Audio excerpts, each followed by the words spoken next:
C'est un trou de verdure dans la forêt, au terminus des éclopés. Ici, ceux qui en ont fini croisent ceux qui vont le faire.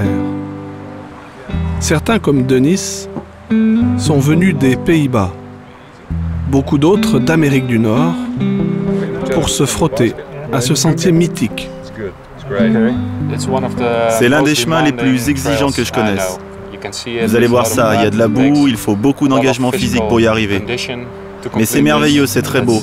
C'est une des plus belles randonnées que j'ai jamais faites. C'est merveilleux.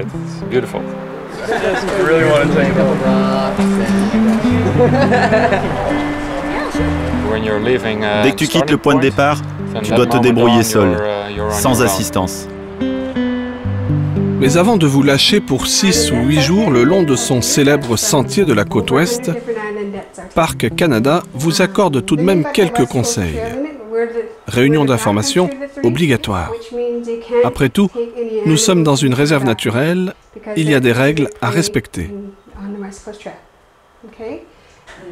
Juste un petit rappel, vous êtes dans la nature sauvage, donc avant de partir, c'est important de savoir quoi faire quand vous rencontrez des ours, des pumas ou des loups.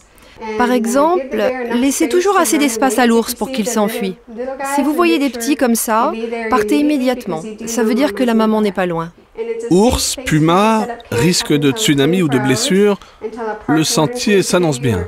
Sans compter le plus effrayant, le problème du poids. 80 kilos. Ça, c'est en short et en t-shirt, sans le sac. Bon, et maintenant on atteint le poids stupéfiant de 115. Ça fait 35 kilos. C'est plutôt lourd, non? Le temps de peser les sacs, et voilà Kevin, un des gardes du parc, qui surgit tout affolé. J'étais en train de marcher sur le sentier et j'ai vu un puma perché sur un arbre à 15 mètres. Ah, ça fout la trouille.